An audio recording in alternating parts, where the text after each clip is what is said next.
faites par des grandes fortunes, des fondations privées, des corporations, souvent des grosses corporations. Et tu le dis bien dans ton documentaire, elles sont financées par des fondations privées, des individus fortunés ou des grosses corporations. Par contre, ces entités-là reçoivent reçu. Ouais, ils sont considérés comme des organismes de bienfaisance au Canada, en Grande-Bretagne, aux États-Unis. Dans ce cadre-là, ils émettent des reçus pour fin d'impôt à leurs donateurs. Donc, tous les contribuables se trouvent à mettre l'épaule à la roue pour le financement de ces think tanks-là, ces réservoirs d'idées-là, on s'entend là-dessus, dans lesquels on retrouve des chercheurs apparemment neutres et indépendants. Tout à fait. En fait, normalement, un organisme de bienfaisance est pas supposé de proposer des modifications aux politiques sociales, aux politiques économiques, etc. On l'a vu dans un exemple éclatant de ça. Greenpeace s'est fait retirer au Canada son statut d'organisme de bienfaisance parce qu'il était jugé trop politisé et même que le fonctionnaire qui a rendu la décision, ou en tout cas qui a écrit la lettre à Greenpeace, a dit que Greenpeace même contribuait à l'appauvrissement de certains Canadiens il forçait la fumature. Ouais, en faisant fermer des usines polluantes. Alors, ça poussait des Canadiens dans la pauvreté en les mettant au chômage. Un peu tordu, mais c'est ça. Oui, c'est ça. Il faudrait en parler aux gens de Shannon. Fermer des usines comme General Dynamics qui ont pollué la nappe phréatique, mais les gens continuent à garder leur emploi, mais là, maintenant, ils n'ont plus de santé. Mais ça, c'est une autre histoire. Moi, je suis un oiseau de malheur. Excuse-moi, mon ami. Alors là, les think tanks commencent à essaimer à partir d'un épicentre en Suisse, qui est la Société du Mont-Pèlerin. Et Dieu sait que des think tanks, il va y avoir des clones. En Angleterre... il y a d'abord l'Institute of Economic Affairs en 55, je crois. Très influent.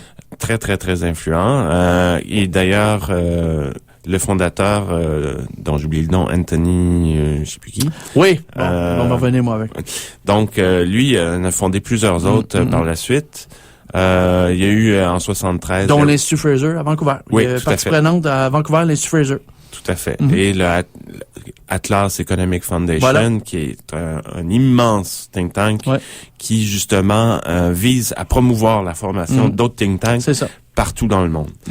Il y a l'Heritage Foundation aux États-Unis qui est très, très lié au Parti républicain, qui est comme vraiment imbriqué. Financé par les Coors, la grosse famille Coors, la bière Coors, entre autres choses. Tout à fait.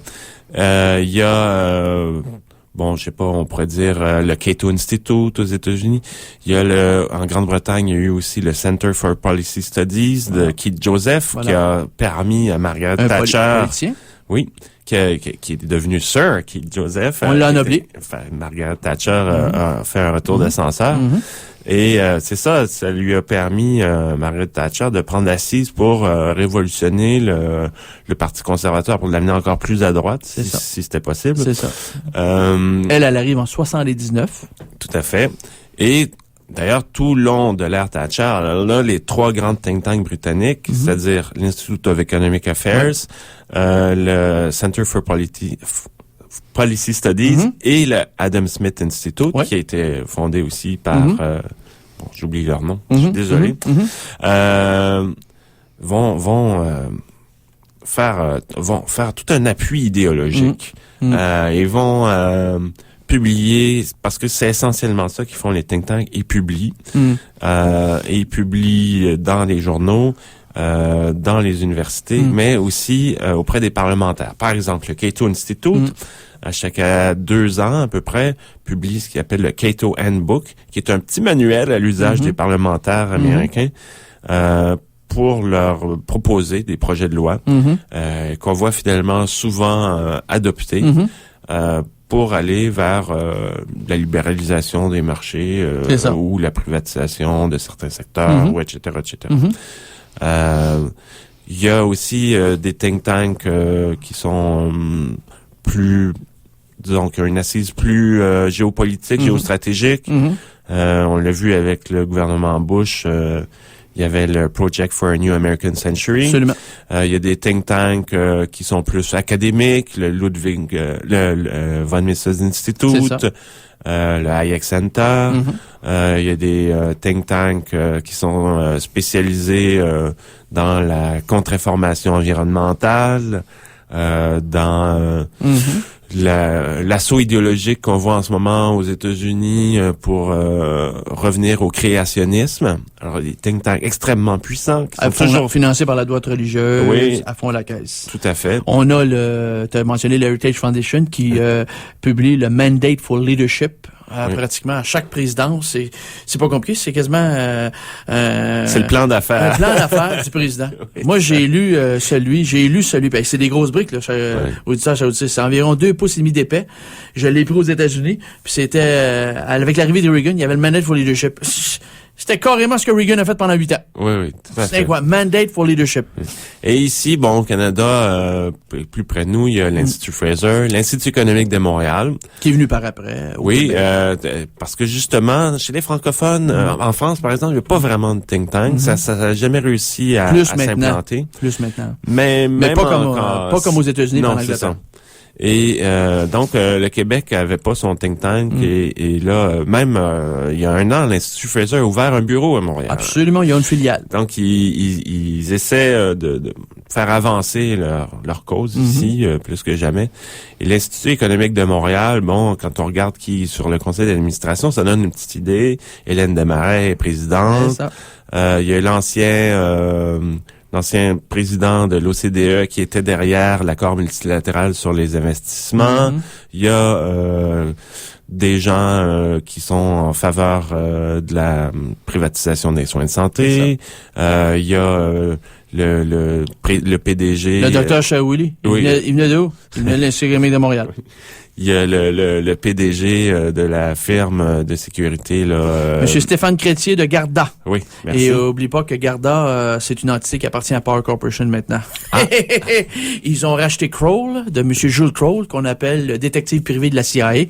Et c'était Monsieur Jules Kroll qui avait le contrat de la sécurité dans les tours du World Trade Center depuis la fin des années 80. Un détail. Mais pas depuis la fin des années 80, depuis la fin des années 2000. Alors c'est juste une coïncidence. Il était là, en fin de compte, quand il y a eu le gros feu d'artifice. Ah, mais une question de timing, c'est une coïncidence. Que je vois personne à l'autre bout du micro dire qu'il y a un complot là-dedans. C'est-tu clair, les maniaques? On se calme. Là, je viens de faire le signe de la bête. Hein, Oliver?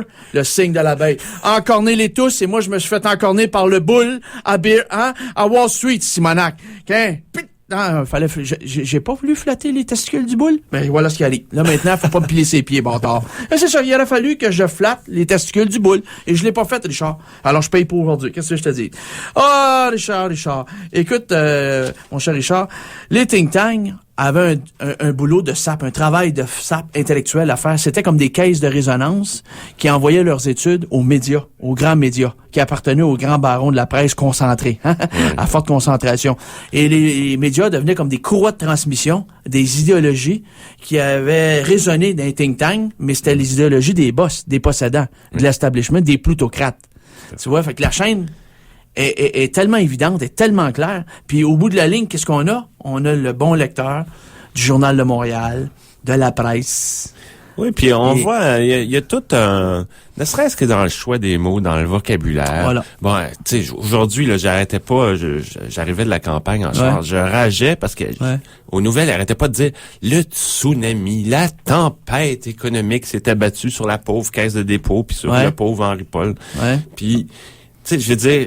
Calvaire, c'est pas un phénomène naturel, c'est pas un phénomène contre lequel on peut rien, c'est tout est fruit de décisions économiques, de choix politiques. Mais tu sais, Richard, ils veulent nous faire passer ça pour Act of God. C'est un marché de droit divin avec des lois naturelles. Tu le dis, dans ton documentaire, tu parles de monothéisme idéologique. C'est vrai que l'économie d'une religion, puis monothéisme, c'est bien choisi. Je veux dire, comme disait Margaret Thatcher, there is no alternative. Le syndrome Tina. Tout le monde est d'accord pour des baisses d'impôts. C'est clair. Et qu'est-ce qu'elle disait, Mme Margaret Thatcher, qui est arrivée au pouvoir en Angleterre en 1979? There's no such a thing as a society. Il n'y a pas cette chose qu'on appelle société. Il n'y a que des individus. Donc, de plus en plus, les gens sont individualistes. Il n'y a pas de solidarité. Et tu le constates. La crise qu'on vit présentement, Richard, tu vois-tu vraiment les gens monter aux barricades, comme ça s'est fait dans les années 30, lors de la Grande Dépression? Il y avait des manifestations populaires, puis pas à peu près. Voilà la grande différence entre qu'est-ce qu'on a vécu lors des années 30 et qui a forcé le gouvernement à agir. Mais aujourd'hui, les gens écoutent leur Love Story, leur Star Academy, Occupation Double.